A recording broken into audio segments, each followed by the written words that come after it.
Ancient crops that fed empires, now almost extinct.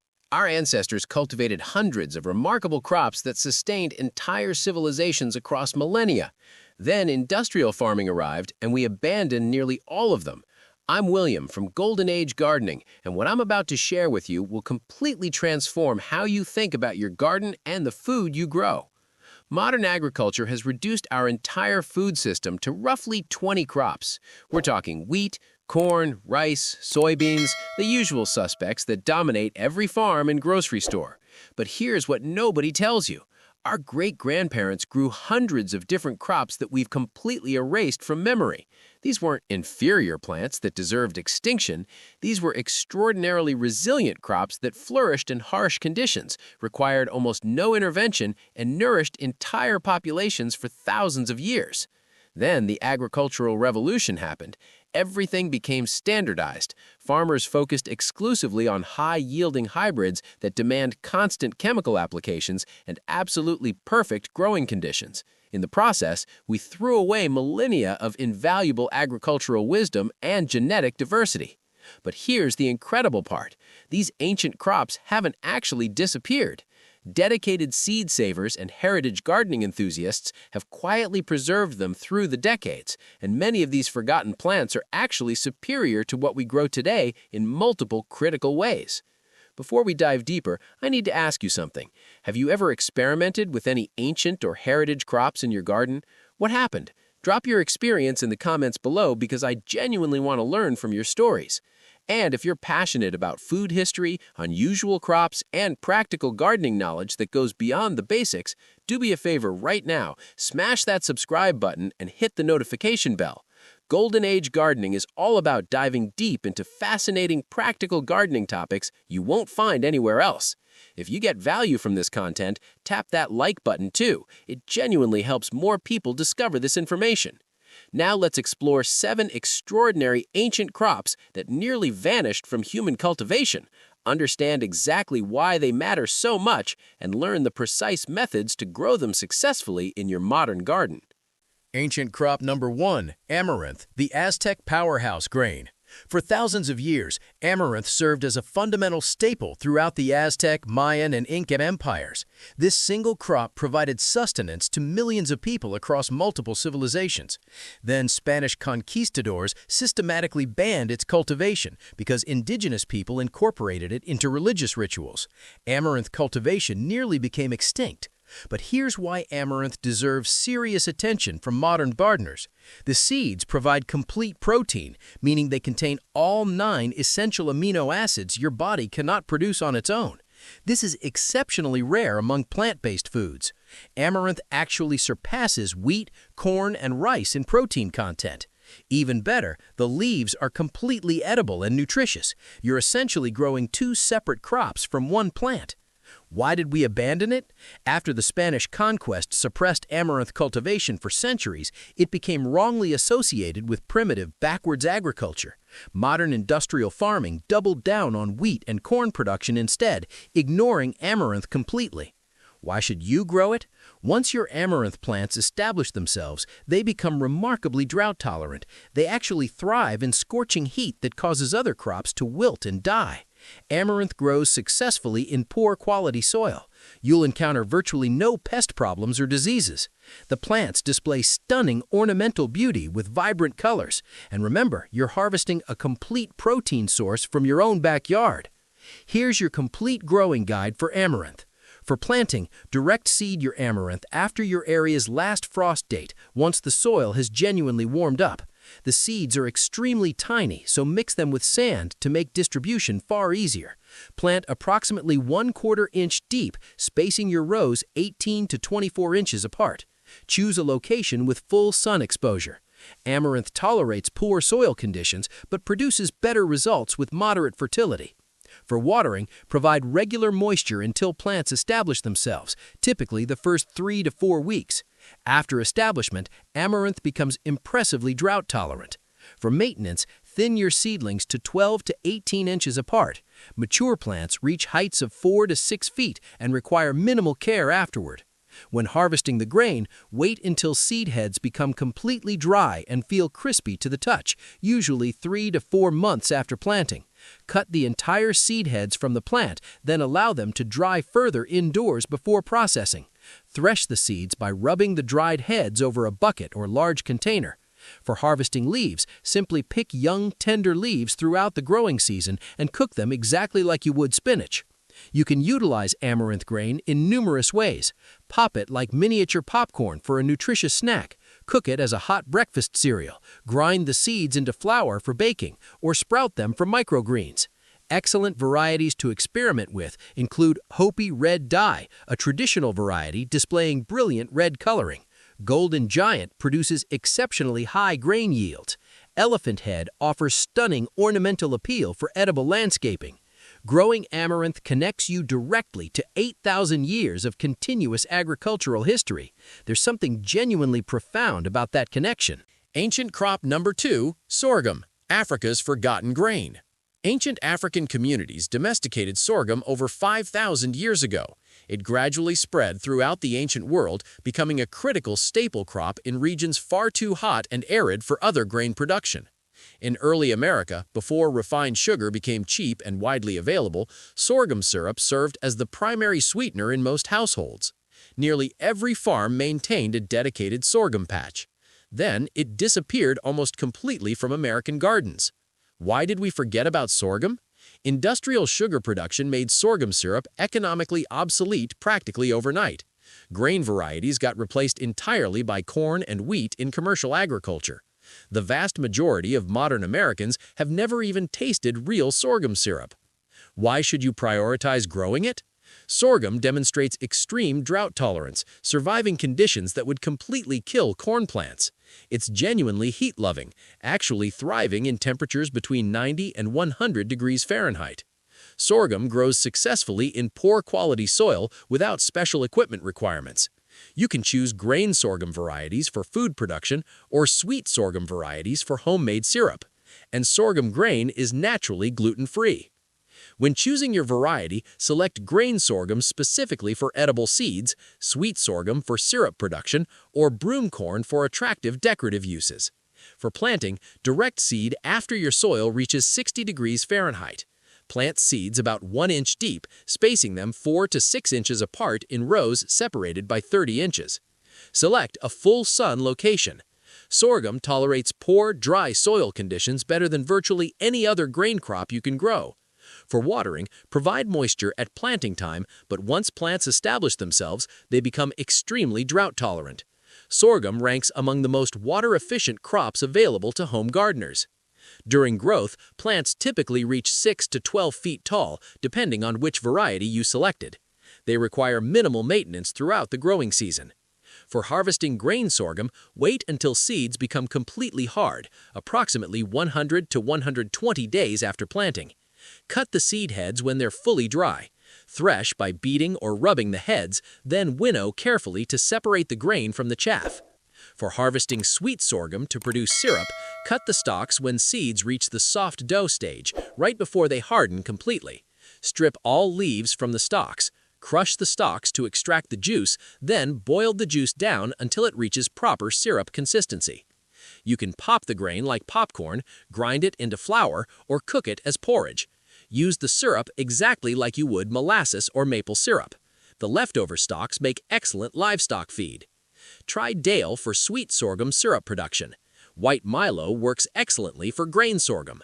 Mennonite Heirloom represents a traditional grain variety with excellent flavor. Sorghum represents one of the most climate-resilient crops available to modern gardeners. As drought conditions increase across many regions, ancient crops like sorghum transition from historical curiosities to modern practical solutions. Ancient crop number 3, Teff, Ethiopia's macroscopic grain. Teff holds the distinction of being the smallest grain in the entire world.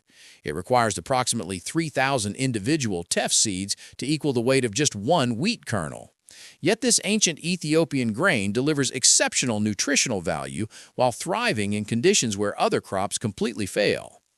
Ethiopian farmers have cultivated teff continuously for over 6,000 years.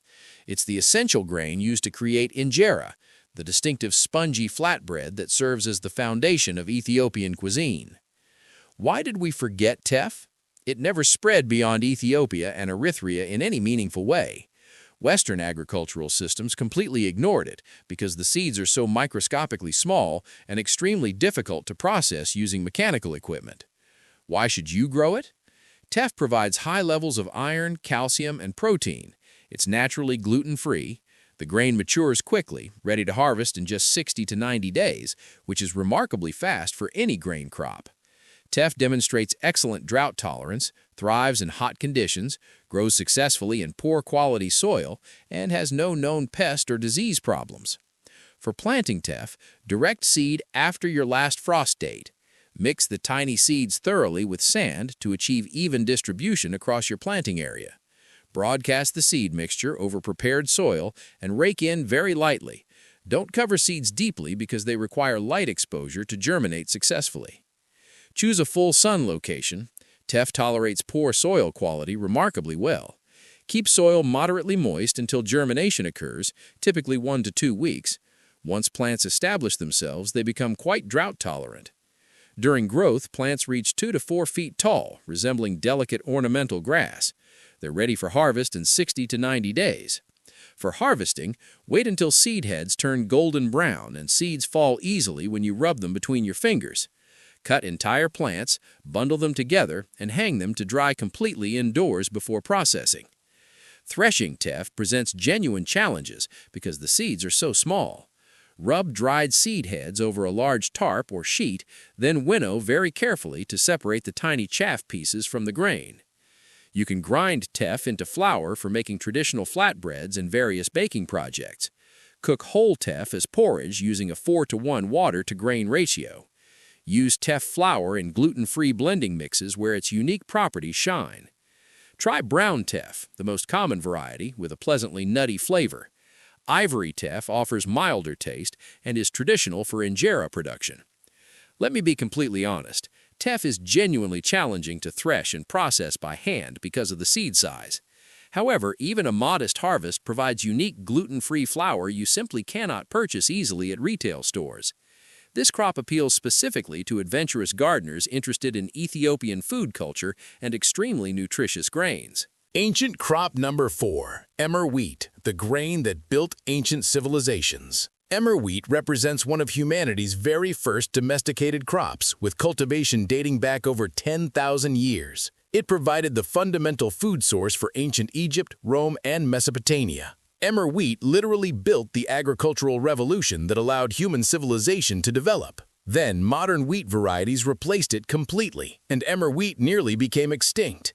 Why did we abandon emmer? Modern wheat varieties produce substantially higher yields with mechanical harvesting equipment. Emmer has hulls that require extra processing steps. Industrial agriculture dropped it entirely by the mid-1900s. Why should you grow emmer today? It's significantly more nutritious than modern wheat, providing higher protein levels and greater mineral content. Many individuals with wheat sensitivities actually tolerate ancient wheat varieties like emmer much better than modern wheat. Emmer grows successfully with minimal inputs, demonstrates excellent disease resistance, shows strong drought tolerance, and doesn't require any synthetic fertilizers. Plus, emmer delivers superior flavor, nutty and complex. For planting emmer, broadcast or drill seeds in fall for most regions or early spring in very cold climates. Plant 1 to 2 inches deep. Use approximately 2 to 3 pounds of seed per 1,000 square feet of growing area.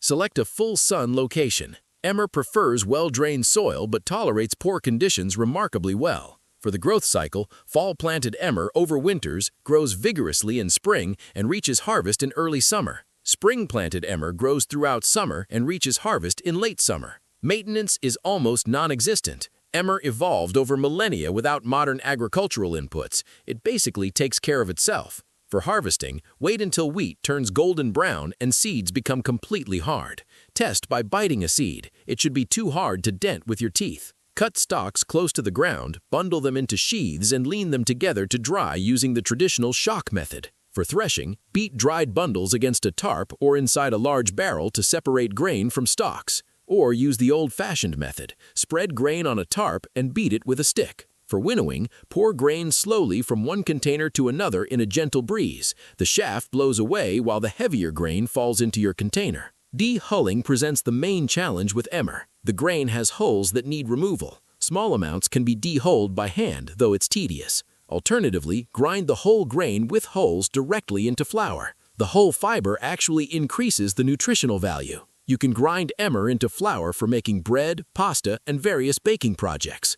Cook whole emmer berries as a grain similar to rice or farro, or sprout the berries for adding to salads and sandwiches. To find seed, search for emmer wheat seed or farro seed. They're the same grain. Heritage seed companies typically carry it. Growing your own grain connects you directly to 10,000 years of continuous human agricultural practice. There's something genuinely profound about maintaining that unbroken chain. Share this video right now if you're finding value in these forgotten crops. More people need to understand what we've lost and how to bring it back. And drop a comment telling me which of these ancient crops fascinates you most. Ancient crop number 5, tepary beans, the desert survivor. Tepary beans originated in the Sonoran Desert, domesticated by indigenous peoples over 5,000 years ago. These extraordinary beans thrive in conditions that would instantly kill regular bean varieties, extreme heat combined with minimal available water. They sustained desert communities for thousands of years. Then commercial bean varieties replaced them, and tepary beans nearly vanished from cultivation. Why did we forget them? Tepary beans are physically smaller than common beans and produce lower overall yields. Commercial agriculture demanded standardization and maximum yield, so tepary beans were systematically abandoned. Why should you grow them? Tepary beans demonstrate extreme drought tolerance, successfully growing with just 8 to 10 inches of annual rainfall. They show remarkable heat tolerance, thriving in temperatures exceeding 100 degrees Fahrenheit. Tepary beans are the fastest cooking bean variety, requiring only 20 to 30 minutes versus 1 to 2 hours for other dried beans. They provide high protein and fiber content, offer unique flavor, nutty and slightly sweet, and represent absolutely perfect crops for climate change gardening. For planting tepary beans, direct seed after soil reaches 60 degrees Fahrenheit. Plant approximately 1 inch deep, spacing seeds 4 to 6 inches apart in rows separated by 24 to 36 inches. Choose a full sun location where tepary beans thrive in poor, dry soil. They actually perform worse with excessive water and fertility. For watering, provide moisture at planting to initiate germination, then water minimally afterward. Tepary beans evolved in genuine desert conditions.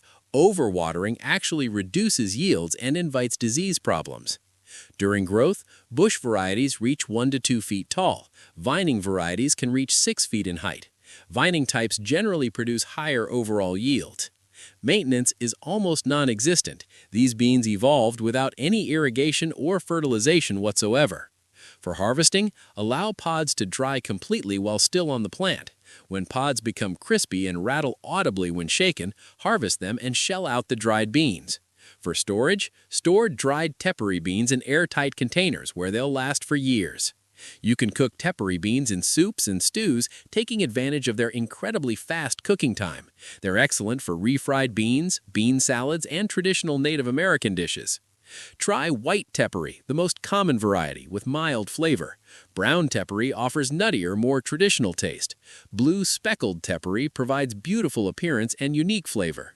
For seed, search Native Seeds RSC, Seed Savers Exchange, and specialty bean suppliers. As climate change brings increased drought and heat to many regions, tepary beans offer a glimpse of genuinely climate-adapted agriculture.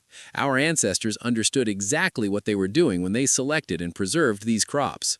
Ancient crop number 6, sea kale, the forgotten perennial vegetable. Sea kale grows wild naturally on coastal cliffs throughout Europe. It was cultivated extensively in Victorian kitchen gardens, where it was considered a genuine delicacy. Gardeners forced white shoots to eat like asparagus. Then it completely disappeared from cultivation. Most modern gardeners have never even heard of sea kale. Why did we forget it? Sea kale requires substantially more knowledge than typical annual vegetables. It takes 2 to 3 years to properly establish. Modern gardening focuses obsessively on instant results and annual vegetables. Complex perennial vegetables like sea kale were systematically abandoned. Why should you grow it?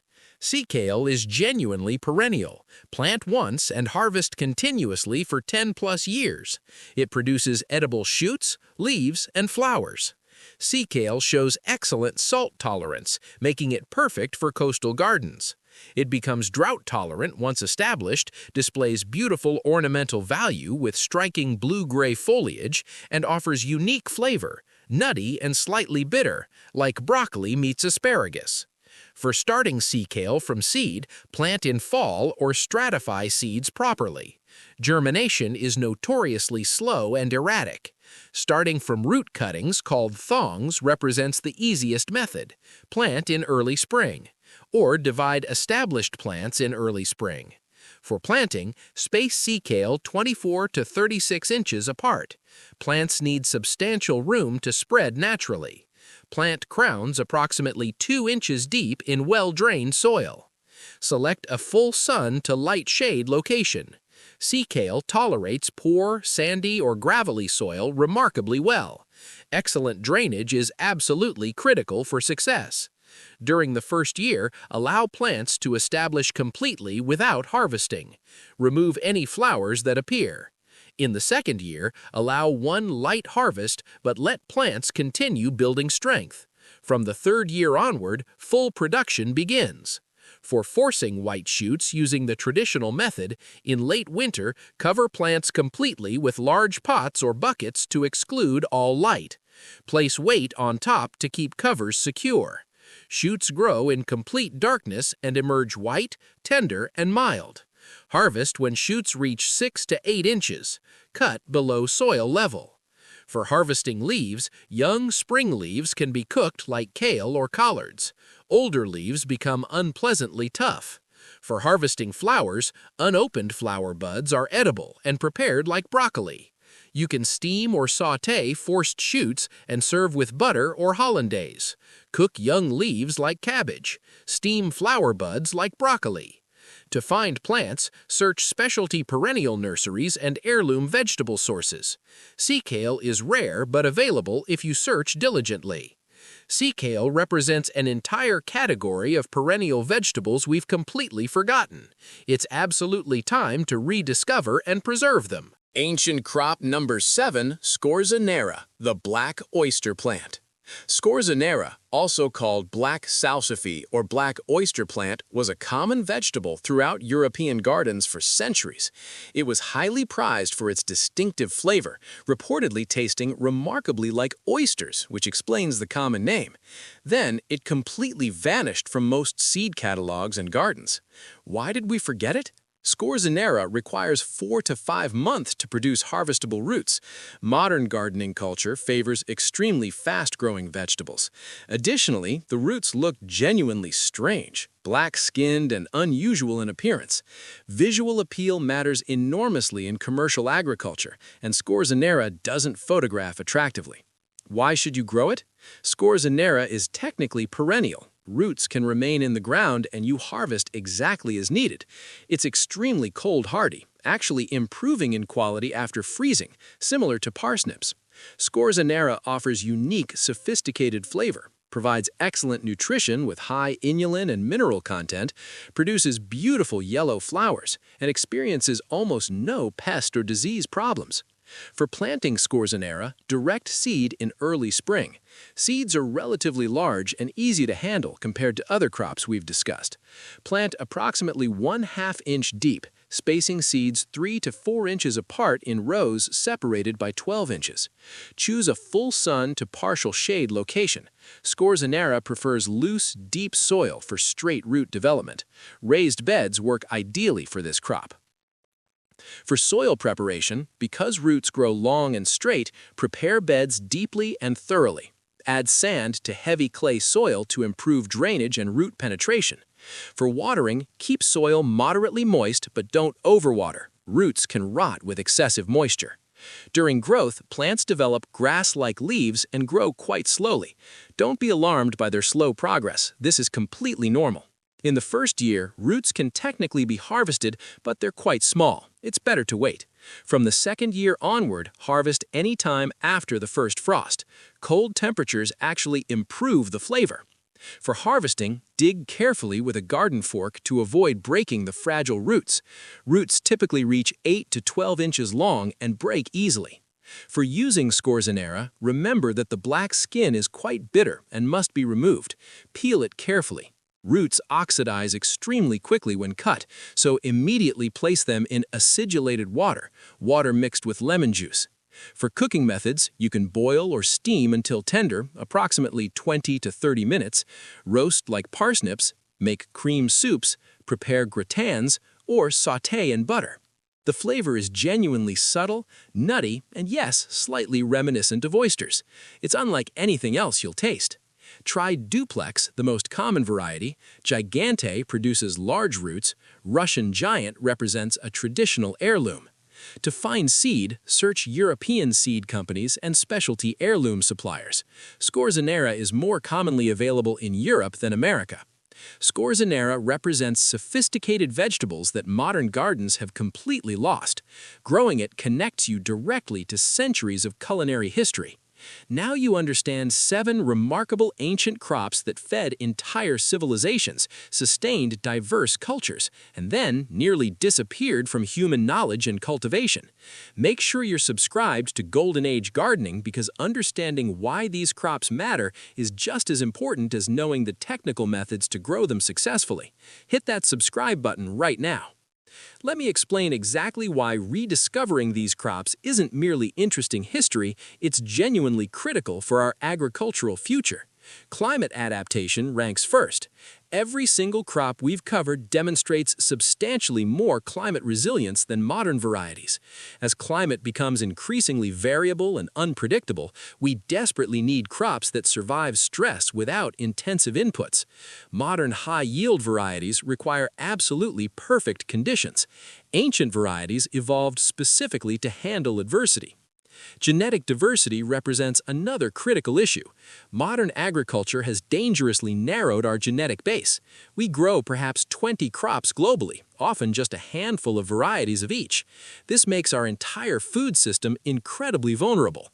One disease or pest outbreak can devastate entire crops because there's virtually no genetic diversity for natural resistance. Ancient crops represent genetic diversity we desperately need. They contain invaluable traits for disease resistance, climate adaptation, and nutritional quality that we've accidentally bred out of modern varieties.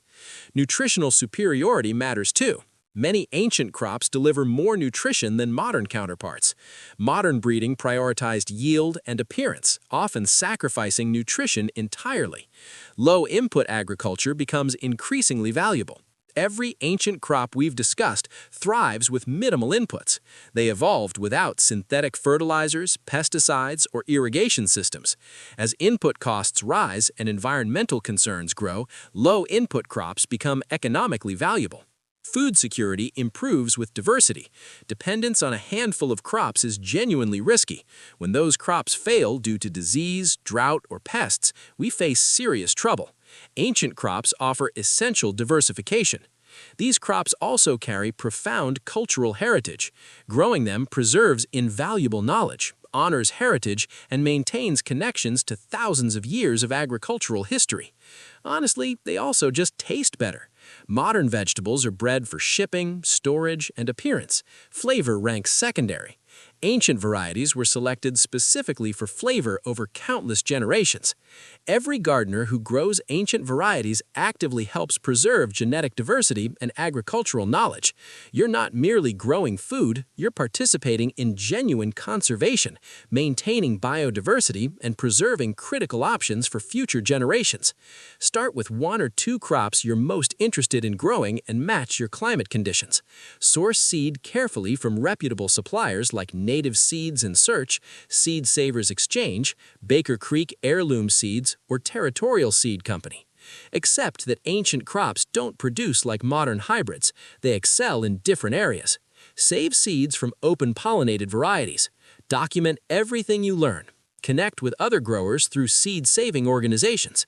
Be patient with perennials, prepare for processing requirements, experiment with traditional preparation methods, and share your harvest, knowledge, and seeds generously.